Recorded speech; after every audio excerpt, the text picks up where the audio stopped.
Good morning, everybody. I want to talk a little bit about Google Calendar and how it might help you keeping track of your goals.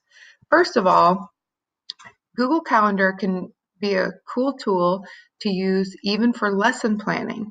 So I used to create a calendar for each of the preps that I had, and then I would put in the description of a particular day what my lesson plan was. So I would write out beep, and I would write out my objective, my bell ringer, the engagement opportunities, assignments, maybe 3 or 4 activities. Sometimes I included the link, especially if I was pulling in a lot of different technology pieces. Sometimes that stuff is hard to keep track of because it's not on a piece of paper. So I would pull in links that I was going to use, and then I would write out what my exit ticket was. And then if I didn't get as far in one day as I wanted, I could just duplicate the event to the next day, change it, and go from there. Now, in long range planning, I liked paper calendar planning for me, but on day-to-day planning, I really liked using a Google Calendar because I hate erasing. Anyway, this brings me to the reason I thought you might like to use a Google Calendar for our project this week, which was the 5-minute reflection.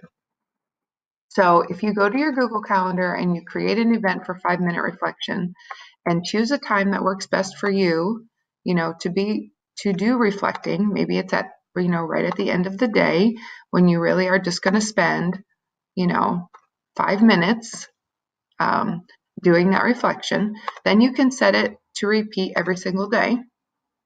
Or obviously you can choose a custom time period or just every weekday. I'm just going to set mine to every day. Okay, and then the key point here is to set this to notify you. So 5 minutes before 3:30, I want it to notify me to fill out my 5-minute reflection. And if you have a smartwatch synced to your calendar, you'll get a notification on your watch, which can help. Also, if it's synced to your phone, you'll get a notification on your phone, and then you can be like, oh, I got to do my 5-minute reflection.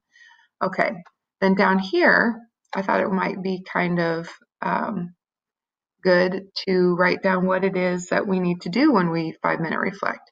And so it's kind of hard to remember that. So the first thing we do is celebrate. And you're like, oh, I forgot what it is. Okay, so I can even add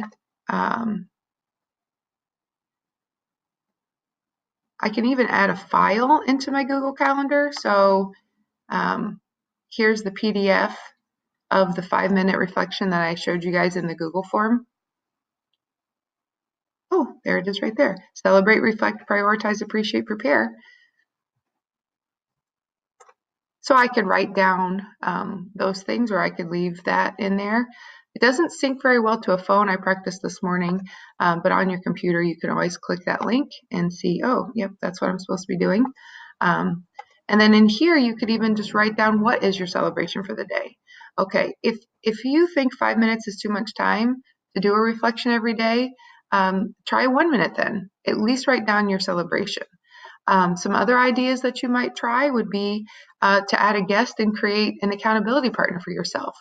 Okay, the two of us are going to do this every day, and maybe we're even going to share what our celebrations are. Because when you find that you're ingesting positivity, when you're focusing on other people's celebrations and you're just putting that as your main mindset, you're going to be more fulfilled. You're going to feel more positive. You're going to be happier in your life and at work if you can focus on the positive. There are plenty of negative things going on, but we have to focus on the positive. So I encourage you to use a little bit of Google Calendar there. Click save and away we go. Have a wonderful day.